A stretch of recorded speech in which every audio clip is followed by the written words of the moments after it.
कहा कि देखो भैया हमारे पास कुछ नहीं है, ठगो मत। बोले भैया तुम पूरा ढूंढ लो, हमारे पास कुछ है नहीं। नारद जी ने पूछा कि ठीक है भैया, जो चाहिए सो दे देंगे, लेकिन एक बात बताओ, ये सब क्यों करते हैं? तुम्हारी रूह नहीं कांपती, तुम्हें दर्द नहीं होता जब किसी को काटते हो, मारते हो, पीटते हो, किसी का धन छीन लेते हो? विचार नहीं आता? कोई इंसान कितने मेहनत से कमाया होगा, उसका धन छीन लेते हो। बोली विचार क्या इसमें? इसी से तो हमारा परिवार चलता है। अच्छा, यदि इसी से तुम्हारा परिवार चलता है, इसका मतलब है कि इसमें सभी सहभागी हैं। बोले हाँ, हम जो कमाते हैं तुम्हारे माता पिता सब खाते हैं, इसी से हमारा भरण पोषण होता। बोले इसका मतलब यह हुआ कि तुम जो पाप करते हो, इस पाप में भी सभी भागी होंगे? बोले हाँ होंगे। जब मेरा कमाया हुआ धन सब खाते हैं तो पाप में भी तो सभी भागी होंगे ना। नारद जी ने कहा कि एक काम करो भैया, एक बार घर से पूछ करके आओ कि क्या उसमें सब भागी होंगे, सब तुम्हारा साथ देंगे। अच्छा, बड़ी चालाक हो तुम, हमको किसी तरह से यहां से भगाना चाहते और बाद में यहां से तुम भाग जाओगे। बोले ना ना भैया, ऐसी बात नहीं है। यदि तुम्हें भरोसा नहीं है तो मुझे इस खंभे में बांध दो, और मैं तब तक यहां से नहीं जाऊंगा जब तक तुम लौट करके नहीं आ जाते। रत्नाकर ने कहा कि हाँ ये अच्छी बात कही आपने। रत्नाकर नाम के डाकू ने बांध दिया, उस महात्मा को एक खंभे में बांध दिया और गया घर पर। पूछा अपनी मां से, तुम्हारी बात पूछना चाहता।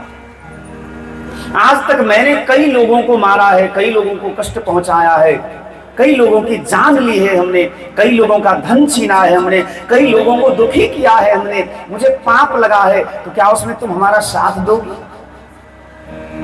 मां ने कहा पगला गए हो क्या?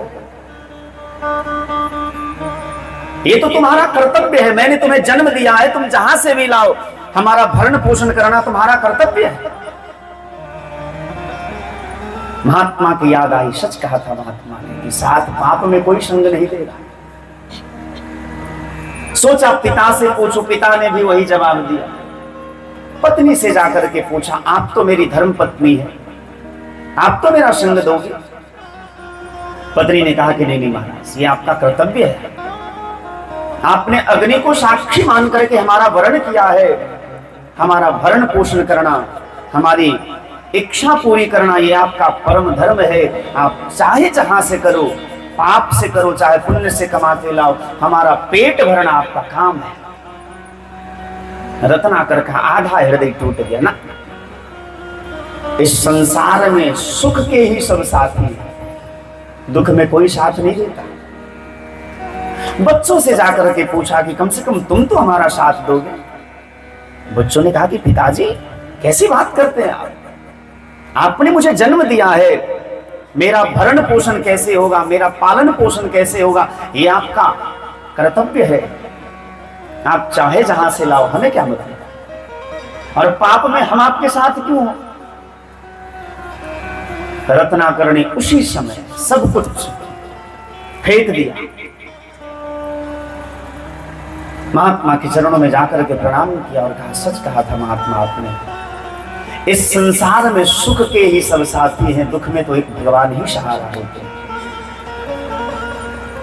आज पता चला कि इस संसार में हर कोई स्वार्थी है, हर कोई अपना स्वार्थ सिद्ध करना चाहता है।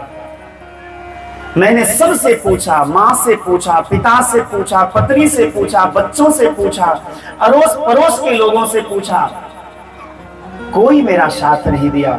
बाद में मुझे पता चला कि मैं पाप सबके लिए करता हूं, लेकिन भुगतना मुझे अकेले पड़ेगा। इसलिए कान पकड़ता हूं, आज के बाद ये कर्म नहीं करूंगा, आज के बाद ये पाप नहीं करूंगा। बेचारा बड़ा दीनहीन बन करके रोने लगा महात्मा की शरण में। महात्मा ने कहा चिंता मत करो, यदि तुम्हें इस बात का ज्ञान हो गया कि अज्ञानता के कारण तुमने ये सब की, तुमने पाप की, तुमने लोगों को मारा है, अब अच्छा काम करो, भगवान की कृपा होगी, सब ठीक हो जाएगा। बोले महाराज आज तक भगवान का नाम लिया नहीं कभी।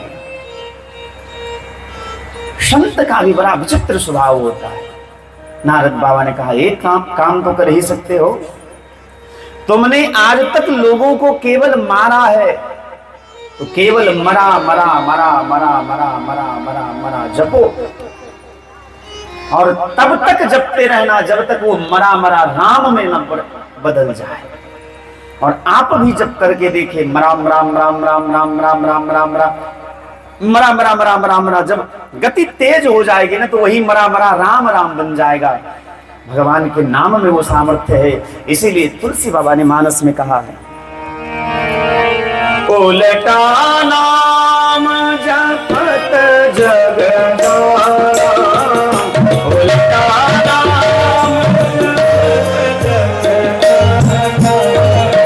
उलटा नाम जपत जग जाना, उलटा नाम जपत जग जाना।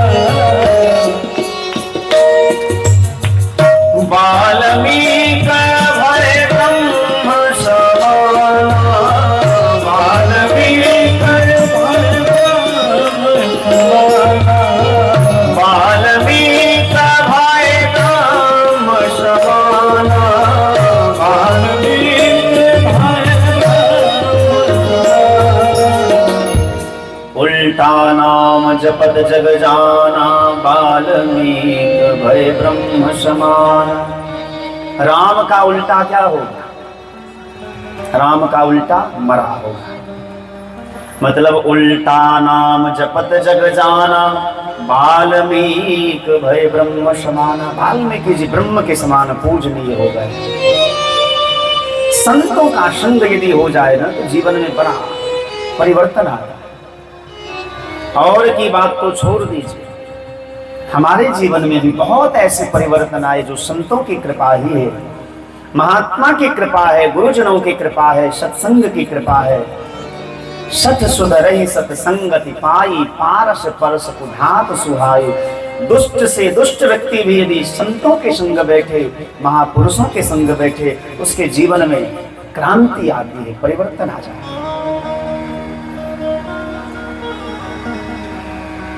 लेकिन 3 प्रकार का जो मोह होता है बड़ा जबरदस्त होता है, बड़े बड़े की बुद्धि खराब कर देता है। सुत वितलोक ईशनाति, यदि किसी को पुत्र के प्रति मोह हो जाए तो पुत्र मोह के कारण वो अन्याय पर अन्याय, अधर्म पर अधर्म करता जाएगा। ये जानते हुए कि अधर्म है लेकिन फिर भी करेगा। इसी को कहते हैं पुत्र मोह। दूसरा है वित्त मोह। यदि किसी को धन के प्रति आसक्ति हो जाए, कोई लोभी हो जाए, तो ये जानते हुए कि अधर्म है, ये अन्याय है, ये पाप है, लेकिन फिर भी चाहे पाप से हो, अधर्म से हो, अन्याय से हो, वो धन अर्जन करता है। और तीसरा है लोकेश। यदि किसी को बड़ा बनने का कोई सपना देखने लगे, लोगों में प्रतिष्ठा हो, लोग हमको खूब जाने, इसके लिए पता नहीं वो क्या क्या नहीं करते। क्या पंडित जी, लोग में नाम हो इसके लिए तो लोग कुछ भी करने को तैयार हो जाते हैं। लेकिन ध्यान रहे, श्रुत वितलोक ईश नाते,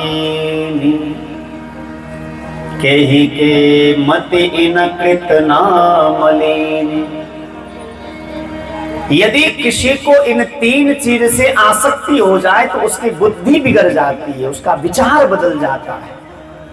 और ये बात हम नहीं, तुलसी बाबा कहते हैं, सुत वितलोक ईश नातीनि, केहि के मति इन कृत न मलिनी। तुलसी बाबा पूछते हैं कि बताओ ये 3 चीज किसकी बुद्धि को बिगाड़ी नहीं। इसलिए इन 3 चीजों पर नियंत्रण होना चाहिए। धन कमाइए लेकिन धर्म पूर्वक। 4 पुरुषार्थ हैं, धर्म, अर्थ, काम और मोक्ष। धर्म के बाद अर्थ है, मतलब अर्थ कमाइए लेकिन धर्म पूर्वक। काम के बाद मोक्ष है, मतलब काम का सेवन उतना ही करिए जो मुक्ति के साधक हैं। लेकिन धृतराष्ट्र पुत्र मोह में पड़ गया था।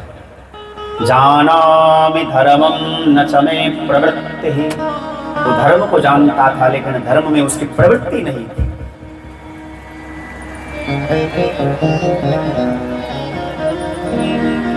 एक दिन विदुर जी को डांटा दुर्योधन ने, और धृतराष्ट्र ये सब देखते रहे। विदुर जी ने मंत्री पद को त्याग दिया। आजकल कई लोग मंत्री पद पाने के लिए कई लोगों के तलवे चाटते हैं। कई नेता ऐसे मिलेंगे, कई लोग ऐसे मिलेंगे जो लोगों के तलवे चाटते हैं कि हमको मंत्री बना दे, हमको ये बना दे, हमको वो बना दे। लेकिन धन्य है विदुर जी जो हस्तिनापुर जैसे राज्य जिसके महामंत्री थे, लेकिन देखा कि हमारी आंखों के सामने अधर्म हो रहा है तो मंत्री पद को त्याग दिया। क्यों? क्योंकि शास्त्र की आज्ञा है, सचिव वेद गुरु तीन जो प्रिय बोलहि भय आस, राज धर्म तन तीन कर होई बेगहि नास। यदि मंत्री राजा को ठकुर सुहाती वाली बात बोलेगा तो उस राज्य का नाश हो सकता है। यदि डॉक्टर वैद्य मरीज को, रोगी को उसके अनुकूल पथ्य बोले तो और बीमार पड़ जाएगा। सचिव वेद गुरु तीन जो, और गुरु यदि शिष्य को उचित बात न कहे, ये विचार करे कि चेला को कहीं इधर उधर की बात करे तो चेला भड़क जाएगा, दान दक्षिणा देना बंद कर देगा, तो ऐसे गुरु उस शिष्य का मानो कि एकदम नाश कर रहे हैं। सचिव वेद गुरु तीन जो प्रिय बोलहि भय आस, राज धर्म तन तीन कर होहि बेगहि नाश। इसलिए मंत्री को थोड़ा इस बात का विचार होना चाहिए। मंत्री पद को छोड़ दिया विदुर जी। जब महाभारत का युद्ध प्रारंभ हुआ तो तीर्थ यात्रा का बहाना बना करके चले गए। तीर्थ यात्रा करके जब लौट रहे थे तो रास्ते में उद्धव जी से उनकी मुलाकात हुई। ये उद्धव जी कौन है? भगवान के कृष्ण के परम प्रिय मित्र हैं, जिन्होंने गोपियों को संदेशा पहुंचाया था। जब भगवान वृंदावन छोड़ करके गए थे, मथुरा में रह रहे थे, और जब गोपियों की बड़ी याद आ रही थी तो यही उद्धव भगवान कृष्ण का संदेशा लेकर के आए थे, गोपियों को संदेशा सुनाया था। उद्धव जी से इनकी मुलाकात हुई। संत कहते चार मिले 64 खिले, 20 रहे कर जो, हरिजन से हरिजन मिले,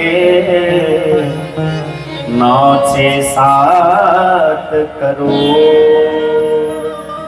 4 मिले 64 खिले। उद्धव जी भी भगवान के परम प्रिय मित्र हैं और विदुर जी भी भगवान के परम प्रिय दास हैं। दोनों मिले, 4 मिले, मतलब 2 आंख उनके 2 आंख इनके, 4 मिले 64 खिले, 32 दांत इनके 32 दांत उनके। मतलब जो जब 2 भगवान के भक्त मिलते हैं, जब 2 स्नेही मिलते हैं तो मुस्कुराते हैं। 4 मिले 64 खिले, 20 रहे कर जो। दोनों हाथ जोड़ लिए विदुर जी, राम राम भैया। उद्धव जी ने भी विदुर जी के सामने हाथ जोड़ा। 4 मिले 64 खिले, बीस रहे कर जोर,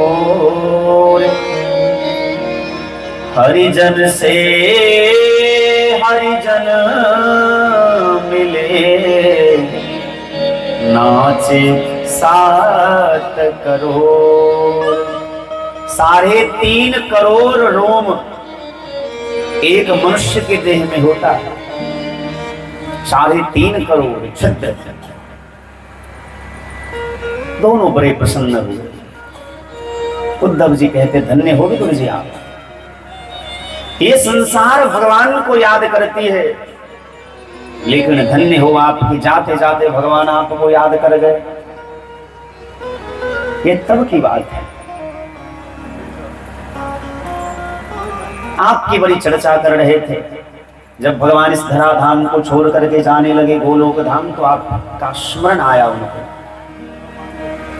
भगवान जब शांति दूत बन करके आए थे हस्तिनापुर में, दुर्योधन ने बड़ी धूमधाम से तैयारी की थी उनके स्वागत की। चारों तरफ लोगों का भीड़, पूरा हस्तिनापुर का राजमार्ग जो है अवरुद्ध हो चुका था। सभी लोग भगवान कृष्ण द्वारिकाधीश को देखने के लिए तरस रहे थे कि आज द्वारिकाधीश आ रहे हैं। छोटी सी कुटिया में विदुरानी रह रही थी। विदुरानी ने कहा कि देखिए हम कितने अभागे हैं। यदि आज आप मंत्री पद पर होते तो भगवान कृष्ण का नजदीक से आपको दर्शन होता, लेकिन आज तो आप मंत्री हैं नहीं। विदुरानी कहती है लेकिन मेरा मन कहता है कि भगवान भाव के भूखे हैं, शबरिया भाव के भूखे। मेरा मन कहता है कि वो हमारे घर जरूर आएगा। विदुर जी कहते हैं भावरी हो गई हो क्या? अरे वो बड़े लोग हैं, द्वारिकाधीश है, कोई छोटे मोटे आदमी नहीं है। वो राज्यसभा में आ रहे हैं, उनकी बड़ी जोरदार तैयारी चल रही है। हम गरीब को भला कौन पूछेगा? विदुरानी कहती है कि मैं जानती हूं अपने कन्हैया को, मेरा हृदय कहता है कि वो जरूर आएगा। पूरे लोगों की भीड़ थी, पूरा राजमार्ग अवरुद्ध हो चुका था, राजभवन पूरा अवरुद्ध हो चुका था। चारों तरफ खचाखच भीड़ भरा हुआ। द्वारिकाधीश भगवान पधारते हैं, सब लोगों की आंखें भगवान को देख रही है, लेकिन भगवान ऐसे चारों तरफ विदुर चाचा को ढूंढ रहे हैं। इशारे इशारे में एक जगह दिखाई दे विदुर चाचा, बहुत कसमकस भीड़ में अचानक से दृष्टि पड़ी। भगवान ने इशारे में कहा कि जाओ काका तैयारी करना, हम आ रहे हैं तुम्हारे घर में। लेकिन भगवान के इशारा को समझ नहीं पाए। विदुर जी भगवान की ओर देख रहे हैं। सभा लगी, सभा में प्रस्ताव रखा गया। भगवान ने कहा कि पांडव 5 भाई हैं, कम से कम नियमतः तो आधा राज्य उनको दे दो, आधा राज्य तुम ले लो। और यदि इस प्रस्ताव को जब दुर्योधन ने स्वीकार नहीं किया, तो भगवान ने कहा कि कम से कम 5 गांव ही पांडवों को रहने के लिए दे दो, बाकी सारा तुम रख लो। दुर्योधन ने कहा कि नहीं नहीं केशव, सूचग्रे नैव दास्यामि बिना युद्धेन केशव। हे केशव, बिना युद्ध का तो सुई के नोक के बराबर भी जमीन नहीं दूंगा। भगवान के प्रस्ताव को जब स्वीकार नहीं किया दुर्योधन ने, भगवान बोले ठीक है तो फिर जब जो होगा देखा जाएगा, हम चलते हैं। दुर्योधन ने कहा नहीं नहीं, ऐसे सरकार कैसे चले जाओगे? तुम द्वारिकाधीश हो, राजा के घर में पधारे हो, तुम्हारे स्वागत के लिए बड़ी जोरदार तैयारी की है गांधारी मैया ने, थोड़ा प्रसाद पालो तब जाना। भगवान ने हाथ जोड़ा, कहा भैया दुर्योधन क्षमा करना। 2 अवस्था में कहीं कोई प्रसाद पाता है, या तो किसी को बहुत जोर की भूख लगी हो तो किसी के यहाँ प्रसाद कोई पा लेता है, अथवा खिलाने वाले के मन में बहुत प्रेम हो तो ना चाहते हुए भी थोड़ा प्रसाद उनके मन को रखने के लिए हम पा लेते हैं। ना तो तुम्हारे मन में हमारे प्रति सद्भाव है, प्रेम है, और ना मुझे भूख है। और ऐसे भी इस हस्तिनापुर में मुझे दूसरी किसी के यहाँ निमंत्रण है, दुर्योधन ने पूछा कि इस हस्तिनापुर में किसका सामर्थ्य है जो द्वारिकाधीश को भोजन करावे? भगवान ने कहा कि विदुर चाचा के घर में मेरा निमंत्रण है। जैसे विदुर जी ने यह सुना, बड़े प्रेम से ओतप्रोत हो गए और दौड़ते हुए गए, विदुरानी को हृदय से लगा करके कहा कि ठीक कहा था तुमने। आज मैं जान गया कि जो जिसको संसार ठुकरा देता है भगवान उसको अपना लेते हैं। इसी सभा में मुझे निकाला गया था, इसी सभा से मुझे निष्कासित किया गया था, और इसी प्रजा के सामने इसी सभा में आज मुझे द्वारिकाधीश भगवान ने वो सम्मान दिया है जो दुर्योधन को भी प्राप्त नहीं हुआ। तुम तैयारी करो, जल्दी से स्नान कर लो, कुछ बना लो, मैं तब तक बाजार से कुछ मिठाई खरीद करके ले आता हूं। विदुर जी चले गए मिठाई खरीदने, लेकिन भगवान मन ही मन कहते हैं काका हम तुम्हारे मिठाई के भूखे नहीं हैं। भगवान दौड़ते हुए आते हैं, दरवाजा बंद था, दरवाजा खटखटाए, विदुरानी स्नान कर रही थी, ऐसे भीगे वस्त्र से ही दौड़ करके आई। जैसे दरवाजा खोला भगवान को देखी सो देखती रह गई। वो सुंदर आंखें, वो सुंदर मुस्कान, आंखों में बड़ी करुणा, भगवान को देखती ही रह गई। भक्त भी भगवान को देख रहे और भगवान भी भक्त को देख रहे। कुछ देर के बाद भगवान को याद आया कि देखो मेरे आने की खबर सुन करके ये तो बाबरी सी हो गई। भगवान ने अपना दुपट्टा उतारा और काकी के देह पर दिया, हाथ पकड़ा, जैसे बहुत दिन के बाद मानो कोई विदेश से आया हो और उसकी मां उसकी प्रतीक्षा कर रही हो, बेटा द्वार पर खड़ा है, विदुरानी का हाथ पकड़ करके भगवान ने कहा कि काकी अंदर भी ले चलो, यहां बहुत देर से खड़ा। विदुरानी भगवान को पकड़ के अंदर ले जाती है, कभी इस कोने में बिठाती है, कभी उस कोने में,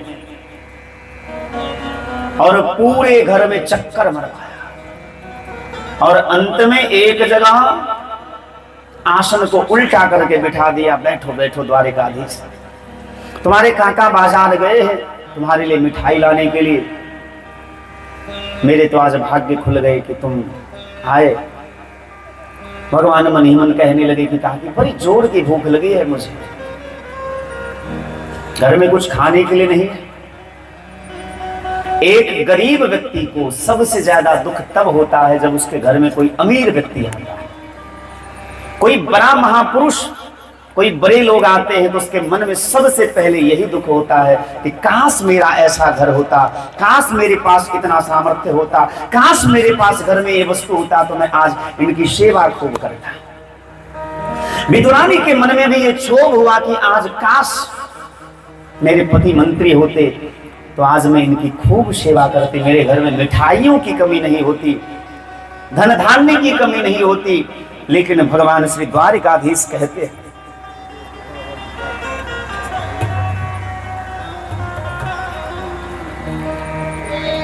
विदुरानी जाती है, कदली वन से केला उतार करके लाती है, और जैसे कोई माँ अपने बच्चे को अपने हाथ से रोटी बना करके खिलाती है, ऐसे विदुरानी भी द्वारिकाधीश के सामने बैठ गई और केला छील छील करके हाथ में देती गई, लेकिन प्रेम में इतनी पागल हो गई कि गूदा नीचे फेंकती जा रही थी और छिलका भगवान के हाथ में देती जा रही थी। लेकिन प्रेम में पागल केवल विदुरानी नहीं थी, इधर भगवान की भी यही दशा थी। क्योंकि तुलसी बाबा ने मानस में बड़ा सुंदर लिखा है, राम ही केवल प्रेम किया, राम ही केवल, राम ही केवल प्रेम किया, राम ही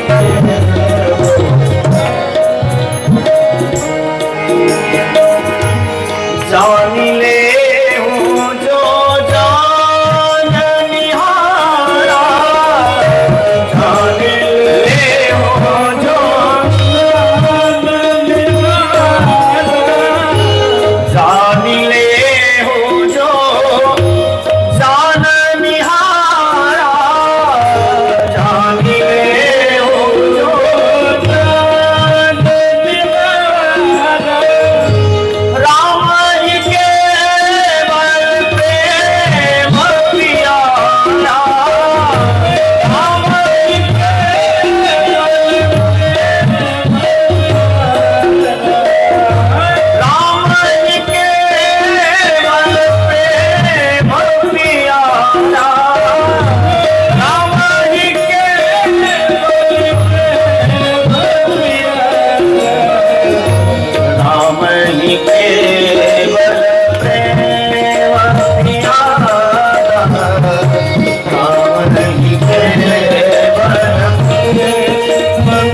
दुनिया के लोग तब प्रसन्न होंगे जब आप उन्हें वस्तु देंगे, सामान देंगे। लेकिन भगवान सामान से नहीं, वस्तु से नहीं, प्रेम से प्रसन्न होते। आग दोनों तरफ लगी थी प्रेम की। मिलने की इच्छा तो भगवान के मन में भी थी और विदुरानी के मन में भी थी। विदुरानी हाथ में छिलका देती जाती और भगवान भी प्रेम में विभोर होकर के, क्योंकि जब कोई प्रेम में पागल होता है तो वस्तु की ओर उसका ध्यान नहीं जाता, उसका ध्यान केवल प्रेम पर केंद्रित होता है। भगवान छिलके खाते जा रहे हैं, आंख बंद करके कहते, वाह, आज तो आपके केले में मां यशोदा के हाथ से जो मक्खन निकलता था उसका स्वाद आ रहा है। विदुरानी कहती है कि क्यों ना हो ऐसा, हमने अपनी हाथों से ममता के जल से इस कदली वृक्ष को सींचा है। इतने देर में दौड़ते हुए, हाँफते हुए विदुर जी मिठाई लेकर के आए, लेकिन जैसे इस दृश्य को देखा, विदुरानी भगवान की मुख की ओर देख रही थी, केले की तरफ नहीं देख रही थी। उनकी आंख भगवान को देख रही थी और भगवान भी केले की तरफ न देख करके विदुरानी काकी को देख रहे थे। हाथ का काम हाथ कर रहा था, आंख का काम आंख कर रहा था। विदुर जी ने देखा कि देखो भगवान के आने की खबर सुन करके कितनी बावरी सी हो गई। विदुरानी का हाथ पकड़ लिया और कहने लगे, ये क्या कर रही है?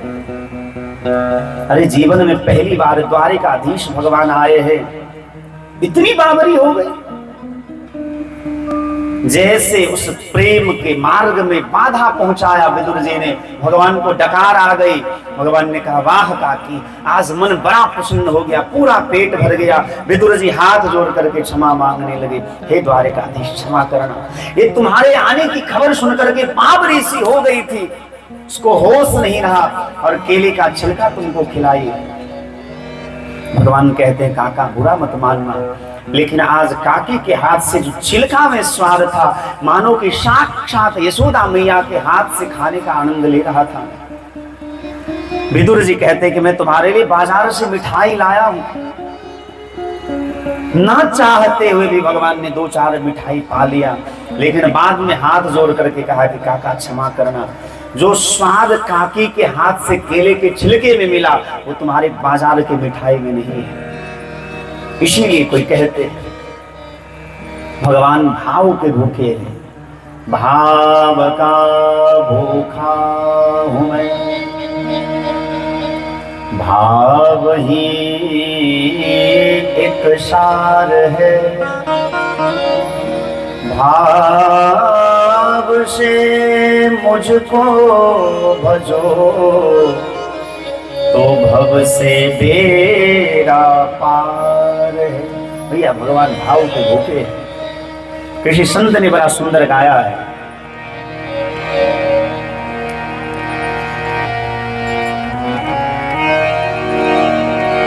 घनश्याम तेरे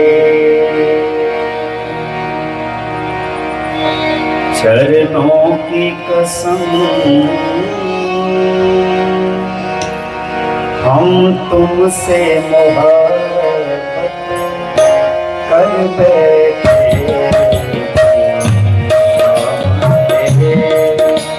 चरणों की कसम,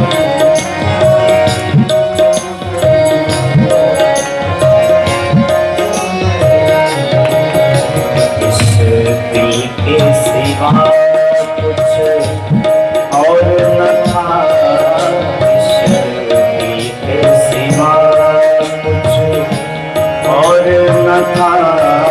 वह दिल भी तुम्हें दे बैठे,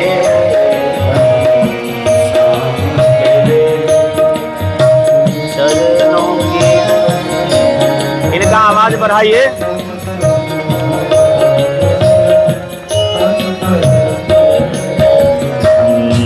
शाम तेरे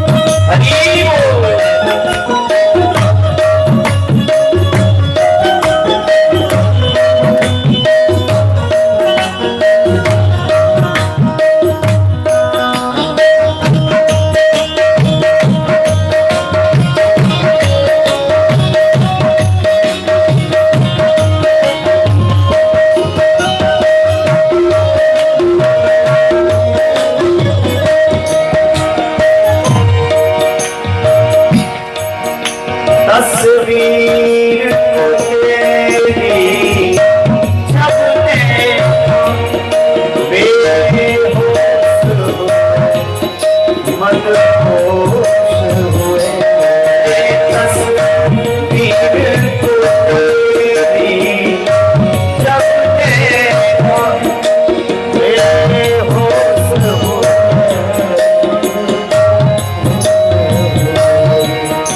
तस्वीर को तेरी जब देखा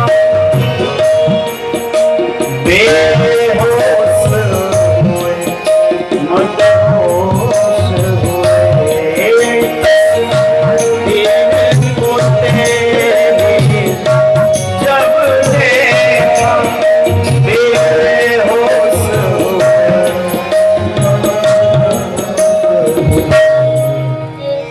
देखा जब सांवरी सूरत को देखा जब सांवरी सूरत को चरणों में झुका सिर बैठे सामने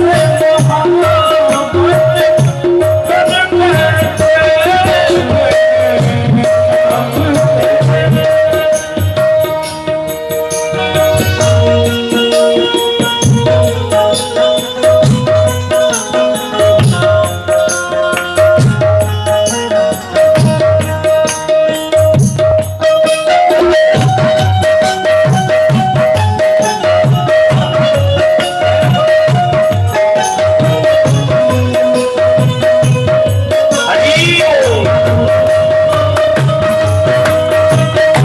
तुमसे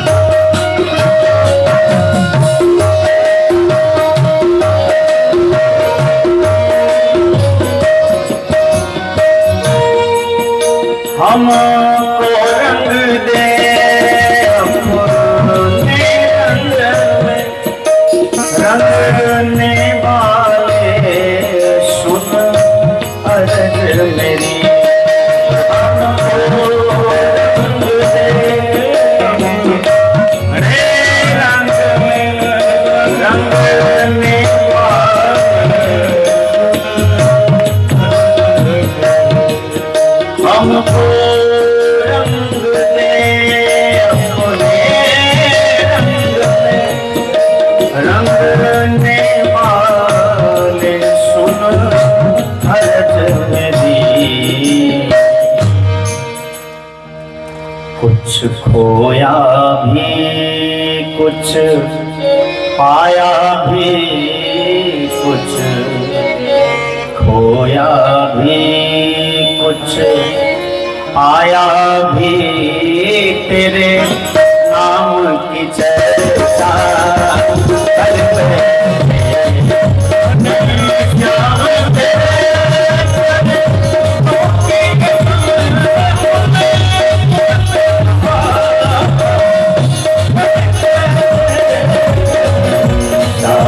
तेरे चरणों की कसम हम तुमसे मोहब्बत कर बैठे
संभालूं श्याम तुझे और तन मन धन अर्पण करूं पतियों में संभालूं श्याम तुझे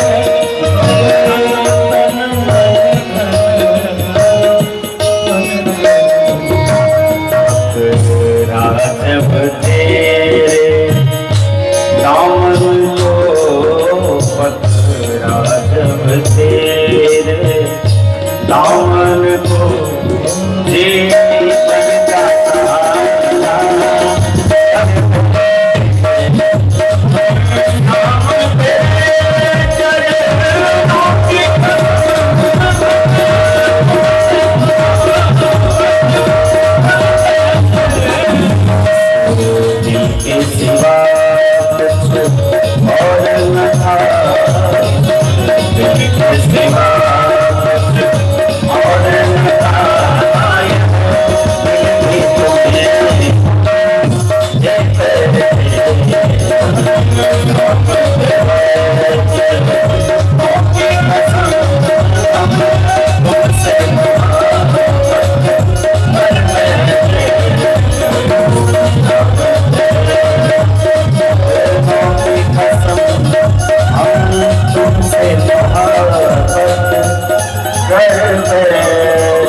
भगवान ने प्रेम से विदुर जी के घर में केले का छिलका खाया, भोग लगाया।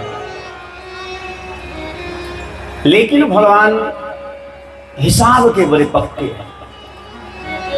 भाई दुनिया के लोग हिसाब में इधर उधर कर दे, आपके गणित में इधर उधर हो जाए, जोड़ घटाओ में इधर उधर हो जाए, लेकिन भगवान के गणित में थोड़ा सा भी इधर उधर नहीं होता। आप चाहे दरवाजा बंद करके कुछ काम करो, पाप करो या पुण्य, सब भगवान देखते हैं। रात को करो, दिन को करो, लोगों के बीच में करो, कहीं भी करो, भगवान सब देखते हैं। और सभी कर्मों का फल आपको भुगतना पड़ेगा, चाहे इस जन्म में भुगतो चाहे अगले जन्म में भुगतो, इसकी पूरी गारंटी। भगवान जब धराधाम को छोड़ करके गोलोक धाम जाने लगे तो मन में विचार किया कि विदुर जी के घर में मैंने प्रसाद को पाया लेकिन बदले में कुछ नहीं दिया। सो उद्धव जी से कहा कि विदुर जी तो तीर्थ यात्रा में निकले हैं,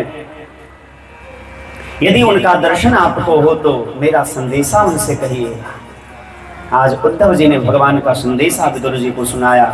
उद्धव जी को प्रणाम करके विदुर जी हरिद्वार में आते हैं, मैत्री मुनि के चरणों में प्रणाम करके पूछते हैं, सुखाय कर्माणि करोति लोको नाते सुखं वान्यदुपारमं वा विन्देत भूयास्तत एव दुःखम् यदत्र युक्तं भगवान वरेण्यः। मैत्री मुनि के चरणों में प्रणाम करके विदुर जी ने पूछा कि संसार में हर एक व्यक्ति सुख पाने के लिए कर्म करता है, चाहे जो जो कर रहा है सबको सुख चाहिए हर किसी को, लेकिन कोई तन दुखी, कोई मन दुखी, कोई धन बिन रहत उदास, थोड़े थोड़े सब दुखी सुखी राम के दास।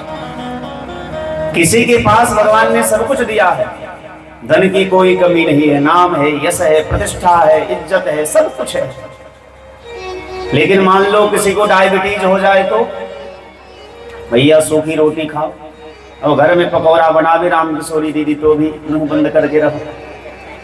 हाँ? आपको तो सूखी रोटी ही खानी पड़ेगी क्योंकि आपको डायबिटीज है। आप मलाई नहीं खा सकते, चावल नहीं खा सकते, आलू नहीं खा सकते, तेल मिर्च मसाला नहीं खा सकते। तो कोई तन दुखी, कोई तन से बीमार है मतलब दुखी है, कोई मन दुखी, कोई मन से परेशान है, कोई अपने बेटे को पढ़ने के लिए भेजा विदेश, बेटा गया विदेश पढ़ लिख करके अफसर बन के आया, विचार किया कि हमारे बचपन का एक मित्र है, उसकी बड़ी सुंदर एक बिटिया रानी है, उसके साथ अपने बेटे का विवाह करूंगा। बेटा को कहा कि अपने मित्र की बेटी के साथ तुम्हारा ब्याह करूंगा, लेकिन उसका चक्कर तो नौकरानी की बेटी के साथ चल रहा था। सो जैसे बेटा को पता चला कि हमारा शादी कहीं और होगा, सो नौकरानी की बेटी को लेके भाग गया। बेचारा मन दुखी, तो कोई तन दुखी, कोई मन दुखी, कोई धन बिना रहत उदास। लोग कहते मेहनत करने से धन कमाता है लोग। अरे भैया, रिक्शा चलाने वाला दिन रात मेहनत करता है। यदि मेहनत करने से ही कोई धन बहुत कमा लेता तो सबसे ज्यादा धनवान वही होता, लेकिन देखा जाए तो सबसे ज्यादा गरीब वही दिखता।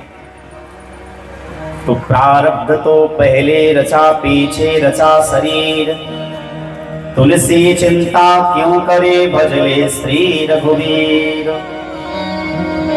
कोई तन दुखी, कोई मन दुखी, कोई धन बिन रहत उदास।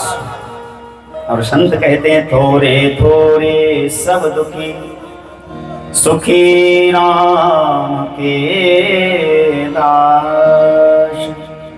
एक भगवान के जो दास है वो सुखी है, बाकी भैया हर कोई परेशान है। किसी संत ने बड़ी प्यारी बात कही है, दीन कहे धनवान सुखी, धनवान कहे सुखी, राजा कहे दीन कहे।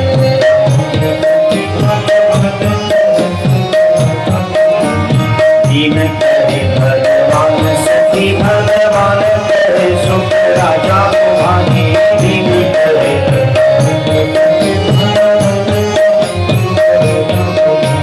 राजा कहे महाराज सुखी, राजा कहे महाराज सुखी, महाराज कहे सुख, इंद्र कुमार, इंद्र कहे ब्रह्मा जी सुखी, ब्रह्मा जी कहे सुख, विष्णु कुमारी, इंद्र कहे।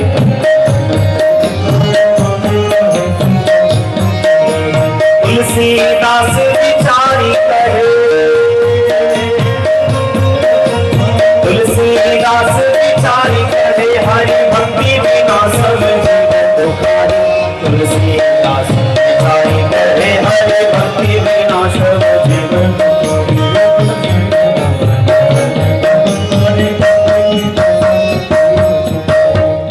तो भैया भगवान की भक्ति के बिना जीव परेशान रहता है।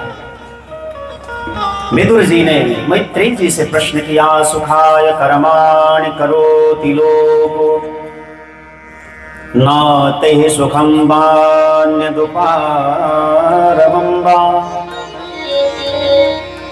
विन्देत भूयास्तत एव दुःखं,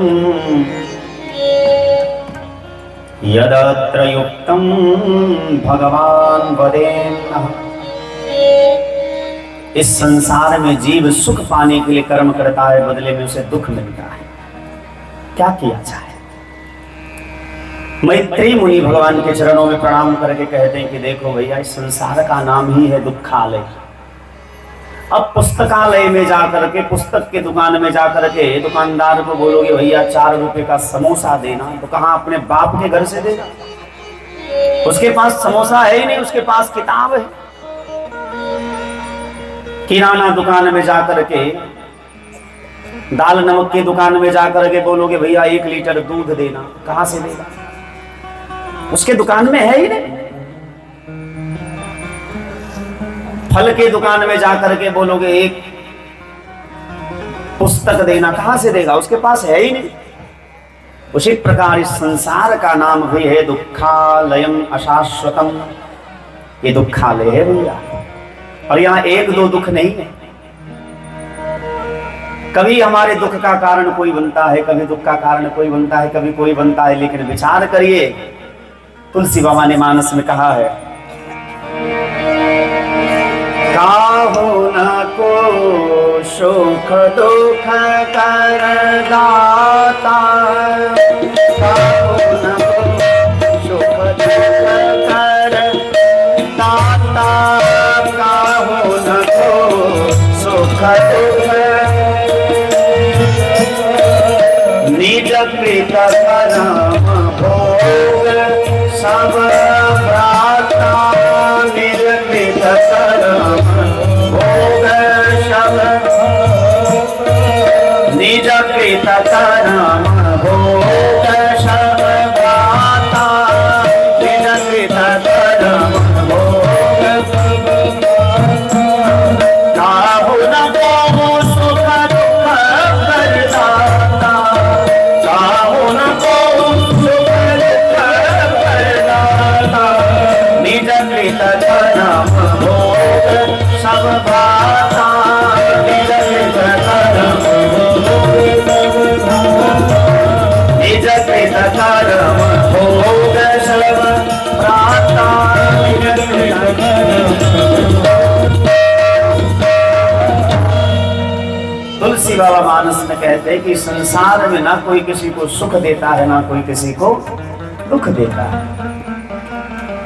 यदि आपके अपने परिवार के लोग, माता पिता भाई बहन पुत्र पुत्री पत्नी बच्चे पड़ोस के लोग, आपको लगता है कि आपके दुख के कारण है, तो यह अज्ञानता है। आपने किसी जन्म में इसका बिगाड़ा होगा, आज बेटा बन करके, बेटी बन करके, पत्नी बन करके, पड़ोसी बन करके आपसे बदला ले रहा, इससे ज्यादा कुछ भी नहीं। हर एक प्राणी अपने किए हुए कर्मों का फल ही भोगता है। निज कृत कर्म भोग सब भ्राता, कोई किसी को सुख दुख नहीं देता भैया। और ये संसार तो दुखाले, चारों तरफ दुख ही दुख है। आप कहां भाग करके जाओगे? किसी कवि ने एक बड़ा सुंदर पद लिखा है कि संसार से भागे फिरते हो, भगवान को क्या तुम पाओगे? इस लोक को जो अपना न सके, उस लोक में क्या तुम पाओगे? तो भैया संसार से भागना नहीं है। संत ने जीने की कला बताई, न जग छोड़ो न हरि बोलो, कर्म कर जिंदगानी में, जीवन को ऐसे जियो ज्यों कमल रहता है पानी में। जैसे कमल पानी में रहता है लेकिन कमल के ऊपर पानी नहीं रहता, उसी प्रकार आप संसार में रहिए लेकिन संसार आपके हृदय में न हो। आप ईमानदारी से अपना कर्म करते रहिए। सुख दुख देने वाले और भोगने वाले आप नहीं है।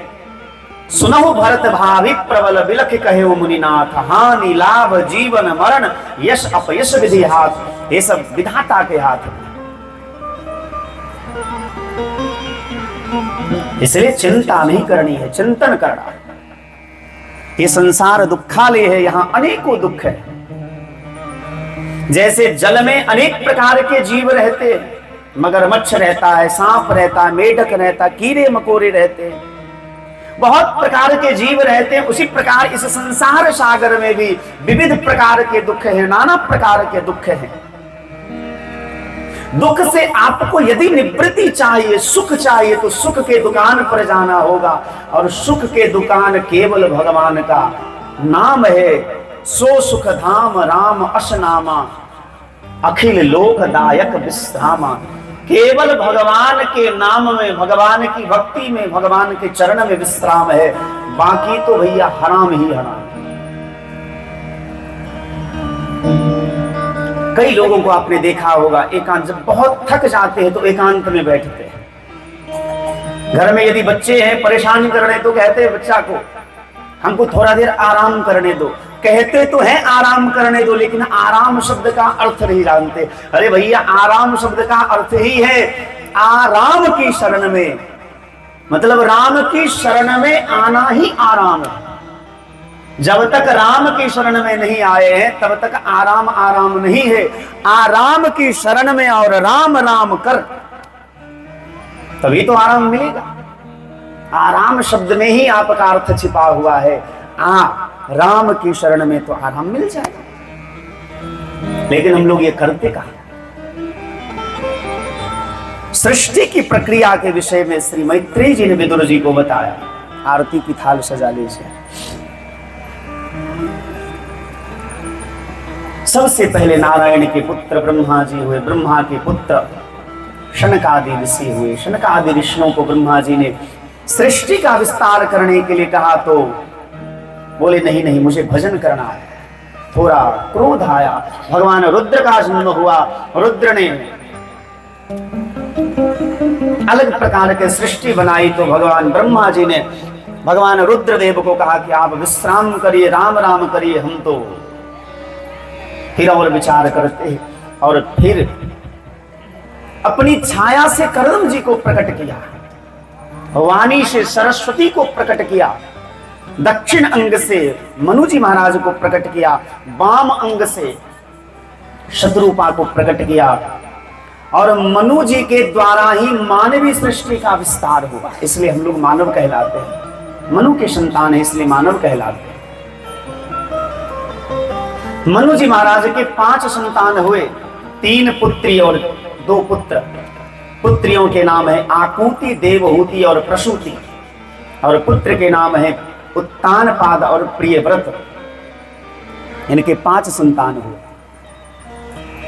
इस पृथ्वी को हिरण्याक्ष नाम का दैत्य ने पहले ही पाताल में छुपा दिया था। ब्रह्मा जी को चिंता हुई, ब्रह्मा जी के नाक से, नासिका के छिद्र से भगवान वराह का अवतार हुआ, और वराह के रूप में भगवान ने पृथ्वी का उद्धार किया, हिरण्याक्ष का वध किया, पुनः मानवीय सृष्टि का विस्तार हुआ।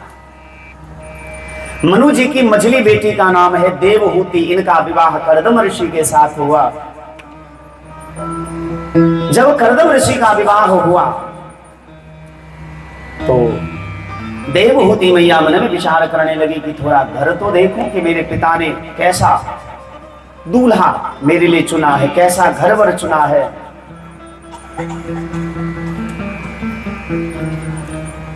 कुटिया देखने गई तो देखती है ऊपर में, छत ऊपर देखा तो देखा कि बहुत सारे घोंसले कुटिया में बने हुए हैं और बहुत प्रकार के पक्षी उसमें वास कर रहे हैं।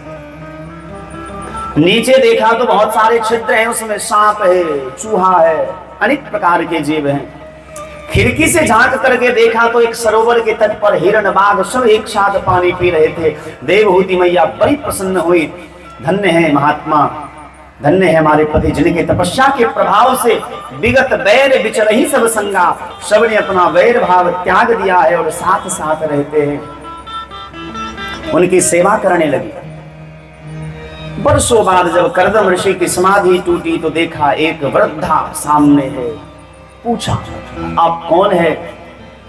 देवहूति मैया ने कहा कि महाराज याद करिए, हम आपकी धर्म पत्नी हैं।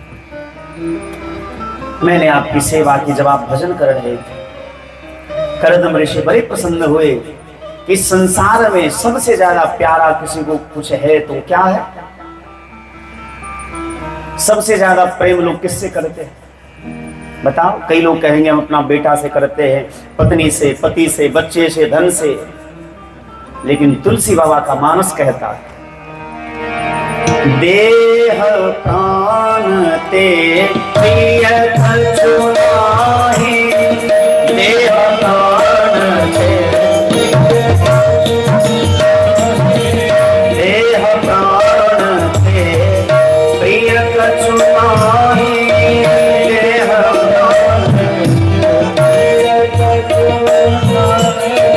सो मुनि देव निमिष एक माहि, सो मुनि देव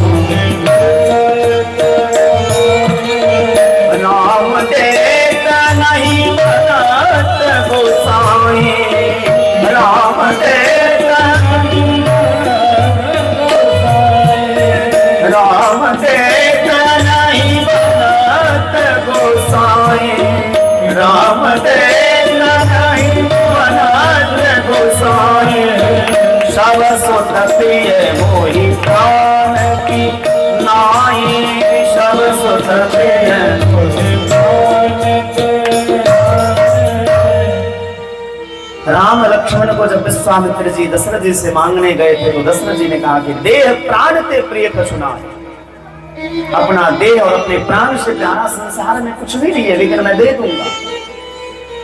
कर्दम ऋषि ने कहा कि आपने देह की चिंता नहीं की और मेरी खूब सेवा की है, मैं आपकी भक्ति से बहुत प्रसन्न हूं, बताइए क्या चाहिए? देवहूति मैया कहती हैं कि एक पत्नी को पति से क्या चाहिए तो आप सर्वज्ञ हैं, भली बात ही जानते हैं। संतान की इच्छा है। कर्दम ऋषि की आज्ञा पाकर के देवहूति मैया सरोवर में स्नान करने गई, सुंदर युवती जैसी बन गई।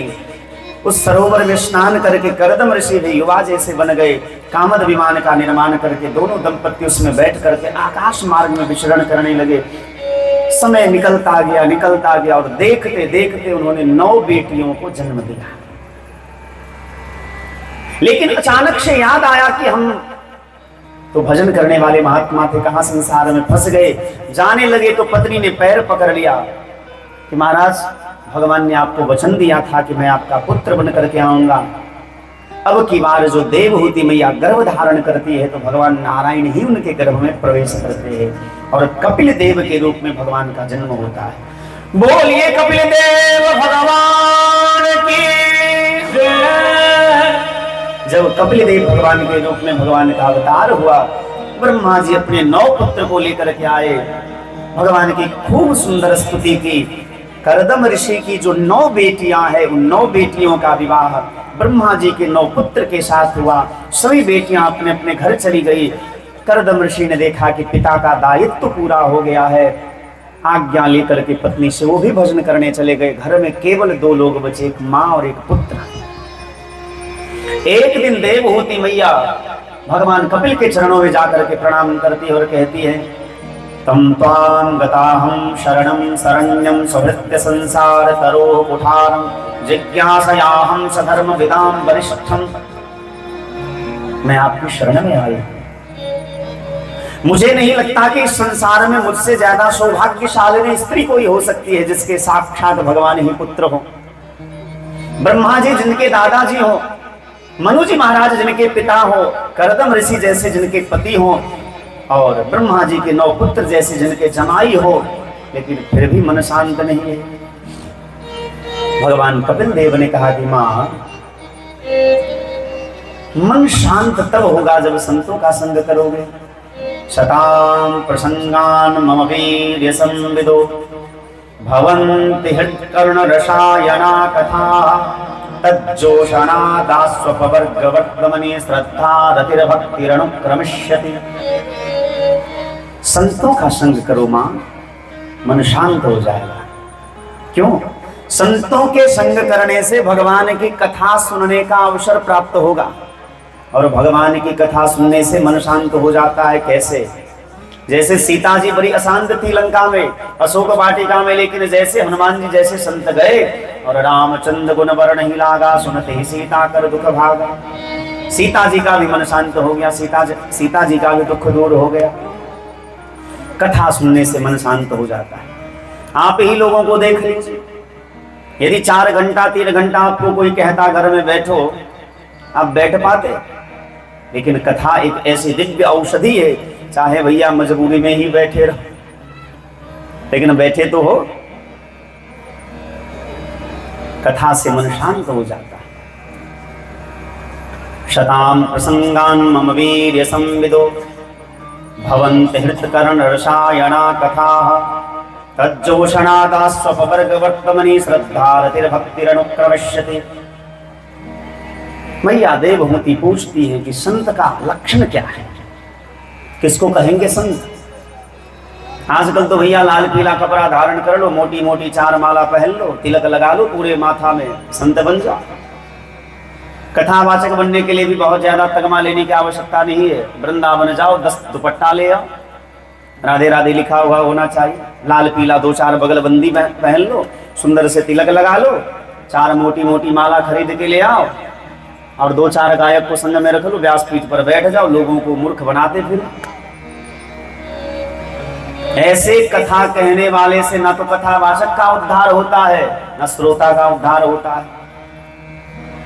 किनकी कथा सुनने से शांति मिलती है, इसका भी संकेत है भैया। सीता जी जब बहुत उदास थी तो सीता जी को रावण ने भी राम कथा सुनाया, लेकिन रावण चूंकि स्वयं राम भक्त नहीं था, अपने आचरण में राम की भक्ति को नहीं उतारा था, इसलिए रावण के मुख से भगवान की कथा सुनने के बाद भी सीता को संतोष नहीं हुआ। वही राम कथा जब हनुमान जी गाए तो सुनते ही सीता कर दुख भागा, सीता जी का दुख दूर हो गया। मतलब कथावाचक, उन्हीं कथावाचक की कथा से जीव का कल्याण होगा जो कथावाचक स्वयं भगवान के भक्त हो। इसीलिए तो लिखा है विरक्तो वैष्णवो विप्रो वेद शास्त्र विशुद्धिकृत दृष्टांत कुशलो धीरो वक्ता कार्योक्ति निस्पृहः। भागवत कथा कहने वाला विरक्त होना चाहिए। विरक्तो वैष्णवो विप्रो, वैष्णव होना चाहिए, ऊर्ध्व पुण्य तिलकधारी होना चाहिए, विप्र होना चाहिए। विप्र माने वेद का ज्ञान हो उसे, वेद शास्त्र विशुद्धिकृत, और जिसको वेद के मंत्रों का अर्थ पता हो, वेद के मंत्र के अर्थ को जो जानता हो, भाव के अर्थ को जो जानता हो, जो शास्त्र का पारंगत विद्वान हो, और इतना ही नहीं में जो परम कुशल हो, लोगों को श्रोता को समझाने में जो परम कुशल हो, वक्ता कार्यो तिरस्प्रियः, उसी को वक्ता बनना चाहिए। समझे रामभिषेक जी? वक्ता कार्यो तिरस्प्रियः, और वक्ता को लोभ नहीं होना चाहिए। जिस वक्ता को लोभ होगा ना, वो वक्ता कथा की बात कम कहेगा, संसार की चर्चा ज्यादा करेगा। देखे थे बहुत कथावाचक सब करे छतीन, घर दुआर के खिस्सा कहानी बेसी कहता, साउस पुतों के झगड़ा वाला बात सब बेसी कहे छतीन। भैया यहाँ भगवान की कथा सुनने हम बैठे, सास पुतों की कथा सुनने नहीं बैठे। सास पुतों की कथा तो दिन भर चलती ही रहती, यहाँ तो राम की कथा हो, कृष्ण की कथा हो, तभी हमारा भी उद्धार होगा और आपका भी उद्धार होगा। हम गृहस्थ का अन्न खाते हैं और अन्न बड़े मेहनत से आता है। यदि गृहस्थ का अन्न खा करके उसके कल्याण की चिंता हम नहीं करेंगे तो हम नरक के अधिकारी होंगे। इसलिए प्रत्येक वैष्णव को, प्रत्येक कथावाचक को रखना चाहिए कि हम गृहस्थ का अन्न खाते हैं, हम समाज का अन्न खाते हैं, तो समाज का कल्याण कैसे होगा, उनका उद्धार कैसे होगा, ये चिंता संत को करनी चाहिए। लेकिन आजकल तो जमाना बदल गया, आजकल संत को अपने पेट भरने की चिंता ज्यादा होती है। आश्रम खूब बड़ा हो जाए, ये हो जाए, वो हो जाए। भैया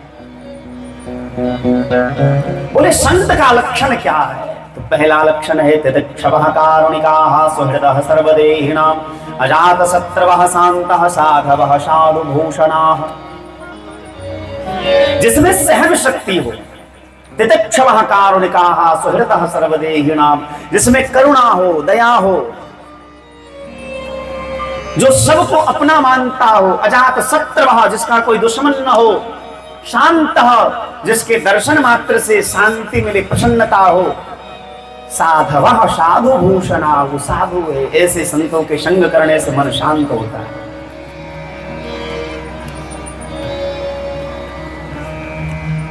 मनः एव मनुष्यानां कारणं बंध मोक्षयोः। जैसे एक चाबी से, अच्छा घर में ताला लगा के कौन कौन आए हैं? हाथ उठाइए तो। हाँ, रिया के माई, अच्छा।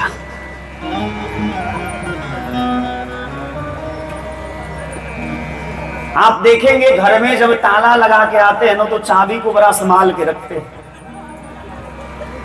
क्योंकि हमें पता है कि उसी चाबी से ताला खुलेगा, दूसरी चाबी से नहीं खुलेगा।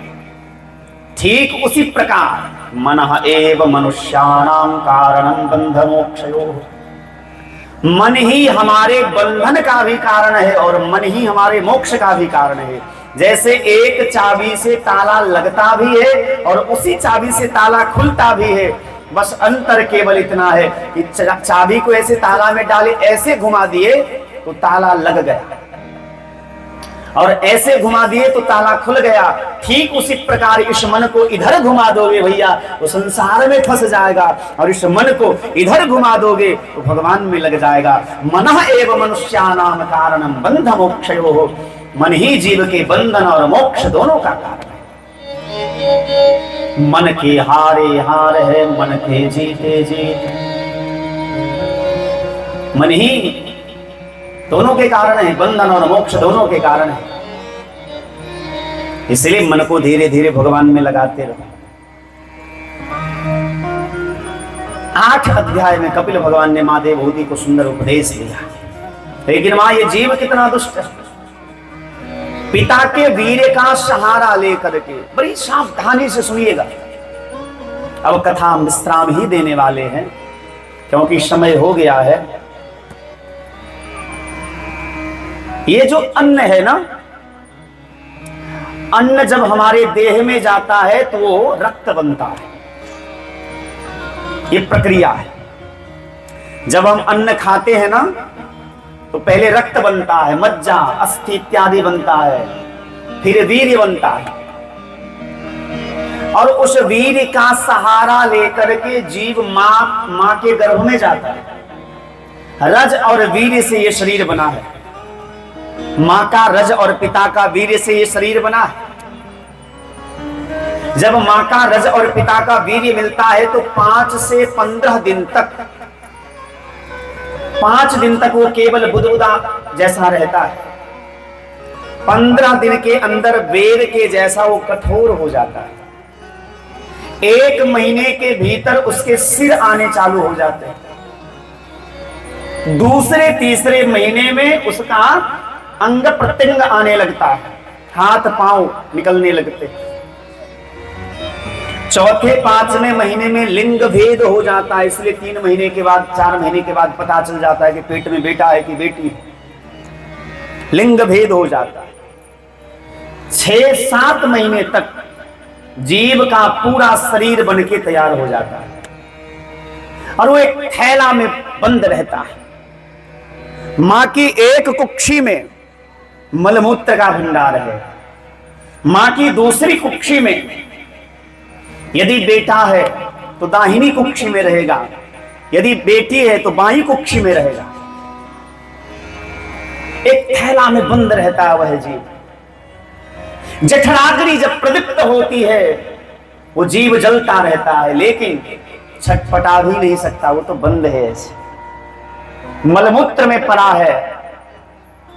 7वां महीना जब जीव का आता है तो ज्ञान उसके हृदय में प्रवेश करता है। और देखेंगे जब 7 महीना का बच्चा हो जाता है तो कभी कभी हाथ पैर मारने लगता है, छटपटाने लगता है। जब 7 महीना का गर्भ हो जाता है तो उसके हृदय में ज्ञान आता है और उसे जन्म जन्मांतर की बात याद आती है कि हमने ये पाप किए हैं, हमने ये पुण्य किए, हमने ये अच्छा किया, ये बुरा किया। और वो भगवान को देखता है। वह जीव गर्भ में भगवान को देखता है, भगवान को याद करता है और भगवान को याद करके हाथ जोड़ करके मांगता है, सरकार इस नरक से हमको बाहर निकालो, बहुत छटपटा रहा हूं, बहुत दुख हो रहा है। आप देखेंगे मां बड़ी दयालु होती है। बच्चा चाहे कितना भी अपराध करे, लेकिन बच्चा जब रोने लगता है तो मां का हृदय पिघल जाता है, भगवान का भी हृदय पिघल जाता है जीव को इस दुर्दशा में देख करके। और कबहु की कर करुणा नर देहि देत ईश बिनु हेत स्नेहि। उस जीव का धीरे धीरे धीरे समय बीतता जाता है, बीतता जाता है। जब 10वां महीना आता है, मां के प्रसव का वेग उठता है, दर्द उठता है, और उस प्रसव वेग के सहारे जीव जब संसार में आने लगता है तो भगवान कहते, देखो भैया, तुमने हमसे वादा किया है कि संसार में जाकर के खूब भगवान तुम्हारा भजन करेंगे, सो भूल न जाना। जैसे वह जीव संसार में बाहर आता है और माया का हवा उसके देह में स्पर्श होता है, वो भूल जाता है भगवान को और वो कहता है कहां कहां कहां कहां कहां। वस्तुतः वो कहता है क्वाहम क्वाहम क्वाहम, कौन हूं मैं, कौन हूं मैं, कहां से आया हूं। सबसे पहले जीव भगवान को ही भूलता है। मां देवहूति पूछती है कि भगवान, मां के गर्भ में उसे बहुत दुख था, अब तो वो सुखी हो गया होगा। बोले ना, उसे कीड़े मकोड़े काटते हैं, खटमल काटता रहता, छटपटाता रहता, अनेक प्रकार के दुख हैं। जैसे जैसे बच्चा बड़ा हो जाता है उसकी इच्छाएं बढ़ती जाती है और हमारे दुख का कारण हमारी इच्छा ही है। जब तक हृदय में काम है, कामना है, तब तक वह जीव दुखी है। संतोष आ गया तो समझो सुखी है। गो धन गज धन बाज धन और रतन धन धाम, जब आवे संतोष धन सब धन धूल समान। जितना मिल जाए उसमें प्रसन्न रहिए कि आज हमारे ठाकुर को इतनी ही इच्छा थी। यदि कभी नमक रोटी मिल जाए तो प्रसन्न होकर के नमक रोटी पा लीजिए कि आज हमारे भगवान को नमक रोटी खाने की इच्छा थी। कभी मालपुआ मिल जाए, खीर मिल जाए तो समझिए प्रसन्न हो जाइए कि आज हमारे ठाकुर जी को मालपुआ खाने की इच्छा थी, सो भगवान ने व्यवस्था कर ली। लेकिन मां वो जीव इस संसार में रमता जाता है, वो जीव ये भूल जाता है कि हमें जाना भी है। ये तन कीमती है मगर है विनाशी, ये तन कीमती है। भैया एक दिन सब तस्वीर में लटके मिलोगे। आपकी तस्वीर आपके घर के लोग दीवार में टांग देंगे, हमारा आपका अस्तित्व केवल इतना है। चाहे कोई काला हो, गोरा हो, मोटा हो, तगड़ा हो, स्त्री हो, पुरुष हो, बच्चे हो, बूढ़े हो, मुट्ठी भर राख बन करके रह जाओगे। इससे ज्यादा हमारा कोई अस्तित्व नहीं है। इसलिए किसी भी चीज पर अभिमान न करिए। जो दिया है भगवान का दिया है, तेरा तुझको अर्पण क्या लागे मेरा, उसका सदुपयोग करिए। समाज की सेवा करिए, गरीबों की खूब सेवा करिए, संतों की सेवा करिए। सदुपयोग करना चाहिए, चाहे वो धन हो, मन हो या तन हो, कुछ भी हो। ये तन कीमती है मगर है विनाशी, कभी अगले पल के भरोसे न रहना, कभी अगले पल के भरोसे। ये तन कीमती है मगर है विनाशी, ये तन कीमती है मगर है विनाशी, कभी अगले पल के भरोसे न रहना, कभी अगले पल के भरोसे न रहना, कभी अगले पल के भरोसे न रहना, कभी अगले पल के भरोसे न रहना। तो भैया ये देह जो है विनाशी है, इस विनाशी देह से अविनाशी का भजन कर लो। इस तन की वही सार्थकता है। और अंत में क्या गति होती है? बच्चों को बोलिए भगवान का भजन करने तो बोलेंगे नहीं नहीं नहीं नहीं, अभी हमारा खेलने का उम्र है। अब बच्चे जवान हो गए, जवान लोगों को बोलिए भैया भजन करो, बोलेंगे अरे अभी बूढ़े होंगे तो कंठी लेंगे, तिलक लगा देंगे, अभी तो खेलने का उम्र है, खाने का उम्र है। तो भैया भजन कर मस्त जवानी में बुढ़ापा किसने देखा है। जो करना है जवानी में कर लीजिए, बुढ़ापे में कुछ नहीं होगा। न कमर काम करेगी, न देह काम करेगा, न दांत काम करेंगे, आंखें कमजोर हो जाएगी। और बुढ़ापे में भजन वही कर सकता है जिसने जवानी में भजन किया। जवानी में भजन वही करेगा जिसने बचपन में भजन किया हो, और बचपन में भजन वही करेगा जिसके माता पिता भजनानंदी होंगे। 8 अध्याय में भगवान कपिल ने मैया देवहूति को सुंदर उपदेश दिया कि मां इस जीव की यही गति है। फिर वो जन्म लेता है, मरता है, पुनरपि जननम पुनरपि मरणम पुनरपि जननी जठरे शयनम, भज गोविंदम गोविंदम भज मूढ़मते। मैया देवहूति ने पूछा कि आपके भक्त कितने प्रकार के हैं? बोले 4 प्रकार के। एक प्राकृत भक्त होता है जो केवल भगवान की मूर्ति में ही भगवान को देखता है। एक मध्यम श्रेणी के भक्त होते हैं जो मंदिर में भी भगवान को देखते हैं और संत महात्मा वैष्णवों में भी भगवान को देखते हैं। और एक उत्तम भक्त होते हैं जो सब जीव में भगवान को देखते हैं। सिया राम मैं सब जग जानी, करहूं प्रणाम जोरी जुग पानी। और एक भक्त होते हैं जो उनसे कभी कुछ नहीं मांगते। निरपेक्षम मुनिम शांतम निरवैरम समदर्शनम अनुप्रजाम्यहम नित्यम कोय यत्यंघ्रिरेणुभिः। कुछ भक्त ऐसे होते जो हमसे कभी कुछ मांगते नहीं, मैं उनके पीछे पीछे घूमता रहता। 8 अध्याय में मैया देवहूति को भगवान कपिल ने सुंदर उपदेश किया। अंत में मैया देवहूति कहते अहो बतस्वपचतो गनीयान यज्जिह्वागरे वर्तते नाम तुभ्यं ते पुस्तपस्ते जो शश्नुरार्या ब्रह्मानुचूर्णाम गृह्णन्ति एते। इस संसार में वही व्यक्ति धन्य है जो भगवान का नाम लेता है, भगवान की भक्ति करता है। यदि कोई ब्राह्मण परिवार में जन्म लिया लेकिन भगवान का भक्त नहीं है, भजनानंदी नहीं है, उसके मुंह से उसकी जिह्वा से भगवान का नाम नहीं निकलता है, उस चंडाल से भी गया गुजरा वो है जो चंडाल होकर के भी भगवान का भक्त है। अहो बदस्वपचतः गरीयान यज्जिह्वागरे वर्तते नाम तुभ्यं ते पुस्तपस्ते जुहुः शश्नुरार्या ब्रह्मानुचूर्णाम गृह्णन्ति ते। मैया देवहूति भक्ति की दसम पराकाष्ठा पर पहुंची, देह पानी पानी हो गया। भगवान कपिल ने मां के चरणों में प्रणाम किया, जलपान किया और गंगा सागर में जाकर के विराजमान हो गए। आज भी हम लोग माघ महीने में मकर संक्रांति के अवसर पर गंगा सागर में जाते हैं, इसलिए कहते हैं सब तीर्थ बार बार गंगा सागर एक बार। आज भी भगवान कपिल का दर्शन कई श्रद्धालुओं को होता है, जिनकी श्रद्धा सच्ची होती है। भगवान कपिल गंगा सागर में वास करते हैं और तीसरे स्कंद की कथा यही विश्राम लेती है। हम भी अपनी वाणी को यही आज विश्राम देते हैं। कल भगवान के जन्मोत्सव की कथा, भगवान कृष्ण के जन्मोत्सव की कथा हम सभी गाएंगे।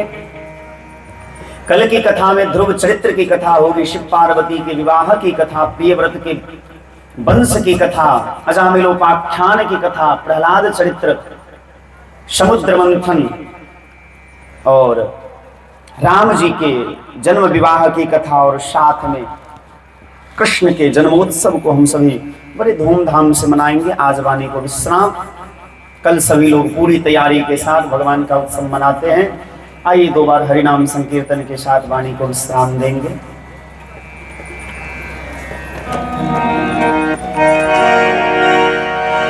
अब सौंप दिया इस जीवन का सब भार तुम्हारे हाथों। अब सौंप दिया इस जीवन का सब भार तुम्हारे हाथों। अब सौंप दिया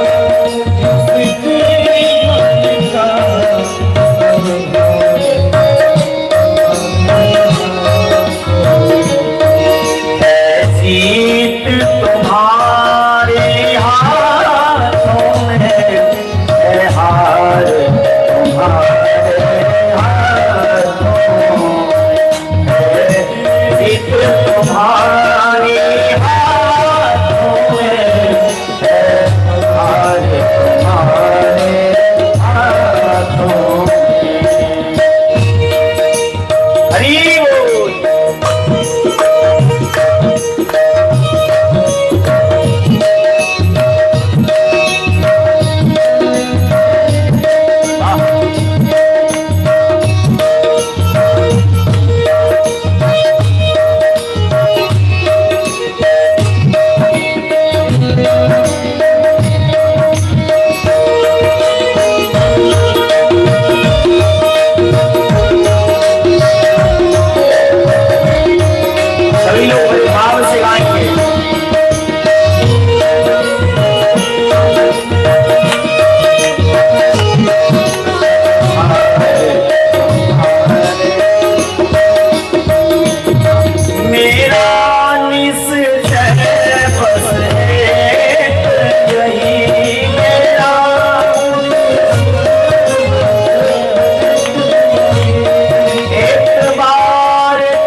अर्पण कर दो दुनिया भर का, अर्पण कर दो दुनिया भर का, सब प्यार तुम्हारे हाथ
सब गुण दोष समर्पित हो, मेरे सब गुण दोष समर्पित हो, सरकार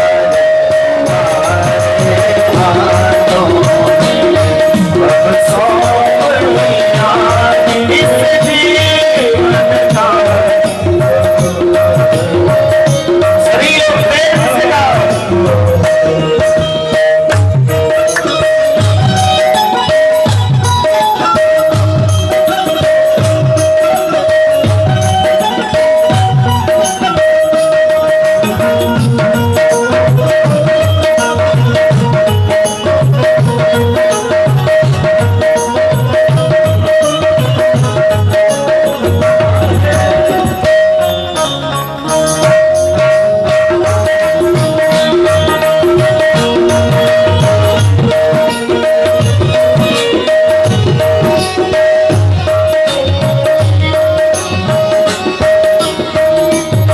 यदि मानुष का मुझे जन्म मिले, यदि मानुष का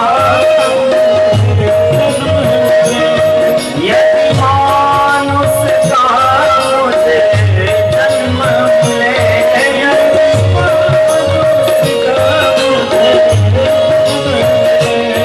तेरे चरणों का पुजारी बनूं, तेरे चरणों का पुजारी बनूं, तेरे चरणों का पुजारी बनूं, तेरे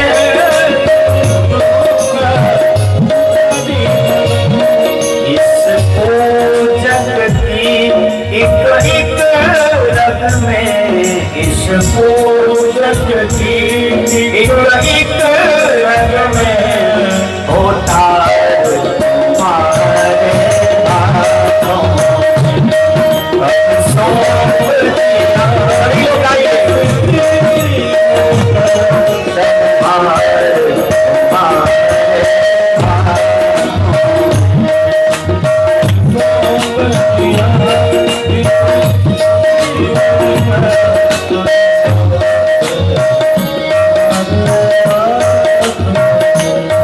जब जब संसार का कैदी बनो, जब जब संसार का कैदी बनो, जब जब संसार का कैदी बनो, जब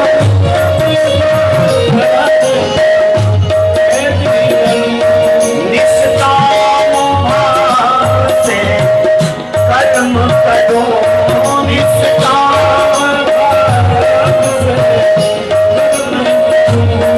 निष्काम भाव से कर्म करो,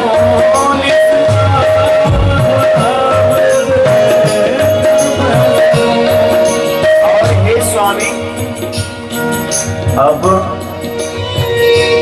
फिर अंत समय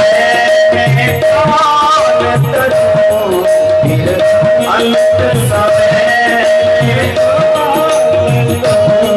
फिर अंत समय में दानाधार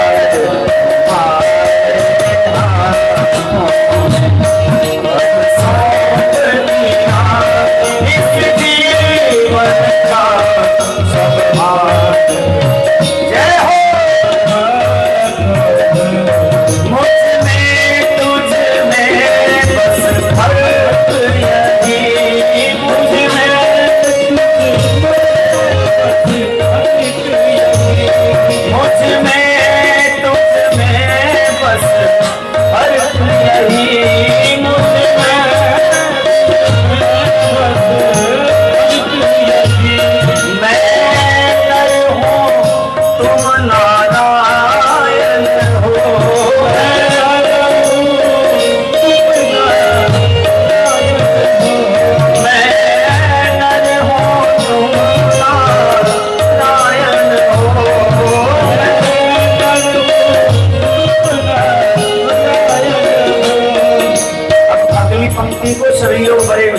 गाएंगे।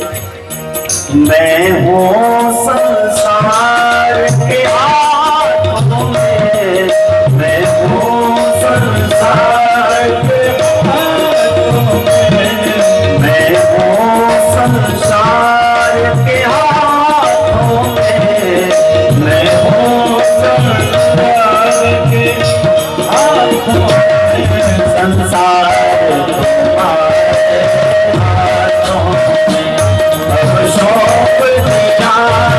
जीवन का सब सौंप दिया, इस जीवन का सौंप दिया, इस जीवन का सब भार तुम्हारे हाथों।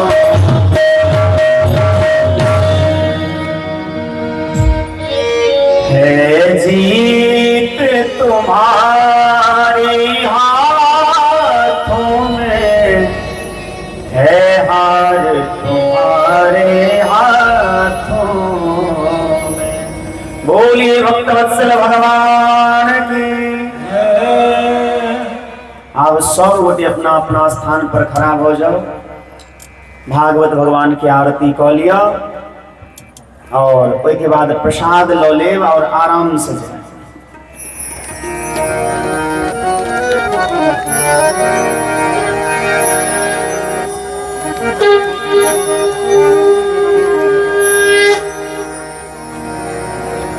की हो गए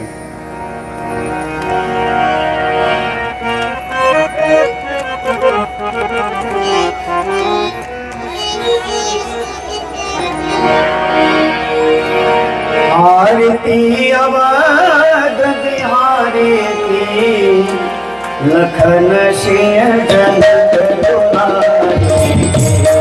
आरती अवध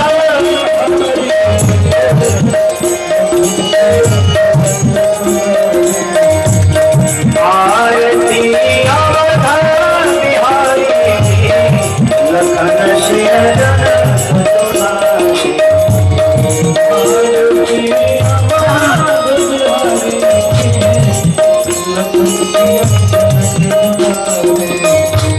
शीश पर पीठ मुकुट सोहे, सोहे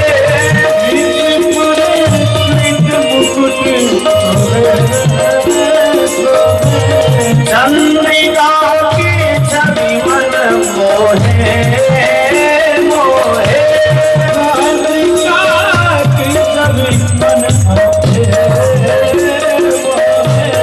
एक कजराए की, लगन सिंह जनक दुआरे। आरती अवध बिहारी की,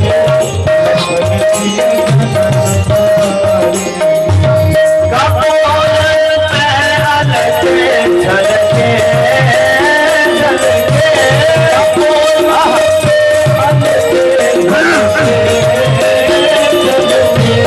हसन पर बिजली सी चमके, चमके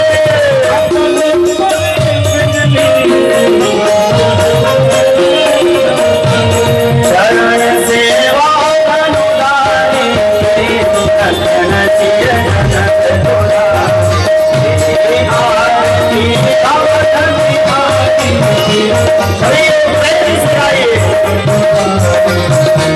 धान्य सरे योनि रमल मीरा, मीरा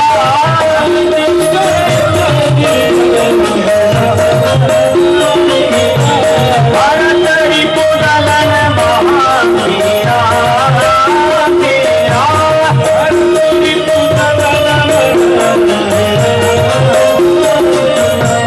चरण सेवा अनुधारी, लखन सिंह जनक दुआरे।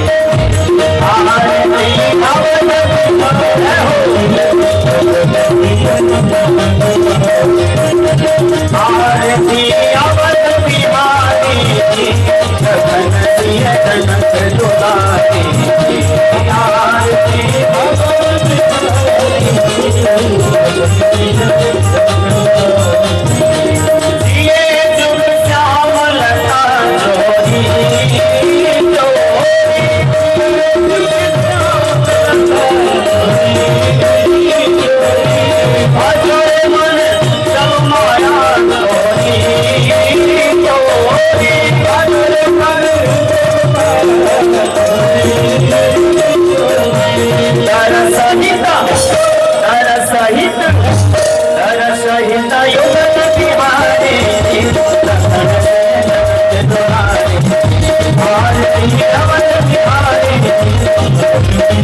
शंभो